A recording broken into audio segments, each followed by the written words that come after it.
पीलीभीत की पूरनपुर अनाज मंडी में बुधवार सुबह उस वक्त माहौल गर्म हो गया जब जिलाधिकारी और किसान नेता के बीच तीखी नोकझोंक हो गई। आपको बता दें, बुधवार को पीलीभीत के जिलाधिकारी प्रवीण कुमार लक्षकार धान खरीद की हकीकत परखने के लिए पूरनपुर में मंडी समिति पहुंचे, जहां जिलाधिकारी और धान लेकर आए किसान नेता के बीच तीखी नोकझोंक हो गई। मंडी में धान सूखता देख जिलाधिकारी ने जब किसान नेता को घर से धान सुखाकर लाने को कहा तो मामले ने तूल पकड़ लिया। किसान नेता ने जिलाधिकारी को लेकर कुछ शब्द कहे और फिर जिलाधिकारी भी तल्ख अंदाज में आ गए। हालांकि बाद में मामला शांत हो गया। केंद्रों पर मिली कमियों पर जिम्मेदारों की फटकार लगाने के साथ ही जिलाधिकारी ने आवश्यक दिशा निर्देश दिए।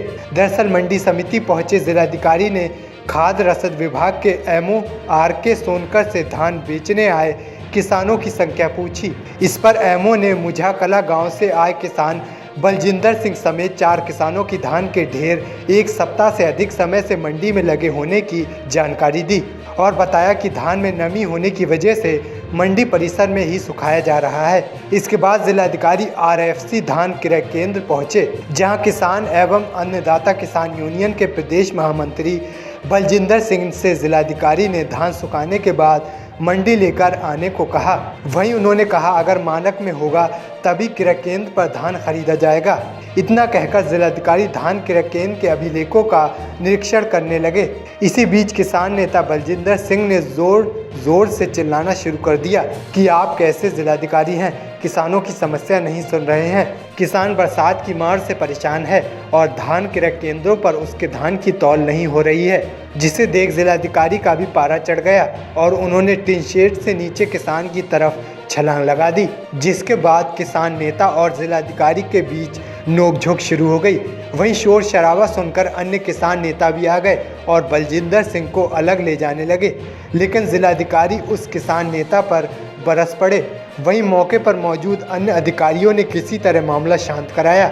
इसके बाद जिलाधिकारी दोबारा उसी क्रय केंद्र का निरीक्षण करने लगे, लेकिन किसान बलजिंदर सिंह और उसके पिता ने चिल्लाते हुए खुदकुशी करने की धमकी दे डाली। वहीं जिलाधिकारी प्रवीण कुमार लक्षकार ने कहा वह किसानों का सम्मान करते हैं, सभी किसान भाई अपना धान सुखाकर मंडी लाएं। अगर किसान मंडी में धान सुखाएंगे तो उन्हीं को दिक्कत आएगी। यही बात समझा रहे थे कि किसान आक्रोशित हो गए, जिन्हें समझा दिया गया है। धान के लिए कमेटी बना दी गई है जो परीक्षण कर रिपोर्ट देगी।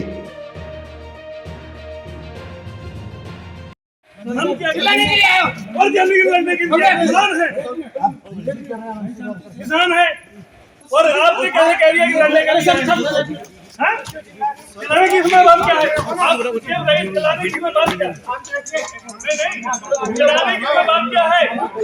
बताइए। अब आपने कैसे कह दिया?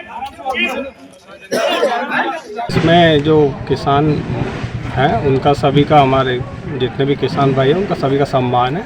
और उन्होंने जो सड़क पर धान फैला रखा था, मैंने ये कहा कि आप इसको सुखा करके घर से लाना चाहिए और अगर हर किसान यहाँ पर ला करके सुखाएगा तो फिर बाद में आप ही लोगों को दिक्कत आएगी, क्योंकि अभी धान खरीद यहाँ पर काफ़ी तेज़ी से बढ़ने वाली है। उनका मानक में था नहीं था? मानक में उनका अभी तक नहीं था और नमी थी, इसीलिए वो सुखा रहे हैं। और उनका ब्रोकन भी जो है वो जो निर्धारित मानक है उससे अधिक है और वो मंडी में उसको सुखा रहे थे। तो मेरे द्वारा टोकने पर और उसके 4-5 मिनट बाद अचानक से वो एग्रेसिव होकर के बोलने लग गए और फिर उनको समझाया गया है। और इसके लिए कमेटी भी यहाँ पर होती है। अगर किसी धान को रिजेक्ट करना है तो वो कमेटी उसका परीक्षण करेगी, उसकी रिपोर्ट लगती है, वही रिजेक्ट कर सकती है। तो वो कमेटी को बता दिया गया, कमेटी उनके धान का इंस्पेक्शन करेगी। और जैसा मैंने बताया कि जितने भी किसान भाई है सभी का सम्मान है और सबको नियमों का पालन करना चाहिए, जिससे किसी भी कृषक को यहाँ पर दिक्कत नहीं।